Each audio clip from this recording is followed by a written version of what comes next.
ঘরেই রাখা উপকরণ দিয়ে আপনি এই ঝাল ঝাল রেসিপিটা তৈরি করে সকালে কিংবা বিকেলে নাস্তায় খেতে পারবেন।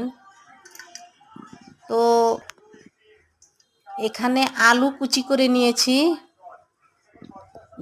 পেঁয়াজ কুচি, কাঁচামরিচ কুচি, পরিমাণ মতো লবণ, ধনেপাতা, 1 কাপ পরিমাণ বেসন পাউডার নিয়ে সুন্দর করে মেখে নেব। মাখা হয়ে গেলে একটা প্যান বসিয়েছি,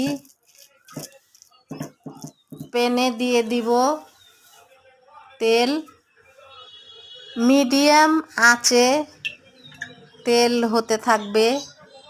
তেলগুলো গরম হয়ে গেলে দিয়ে দিব গোল গোল করে বানিয়ে।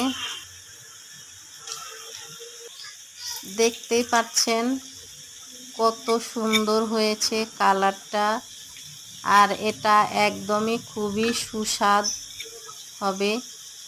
একবার হলেও ট্রাই করে দেখবেন। আর এরকম রেসিপি আপনারা পেতে চাইলে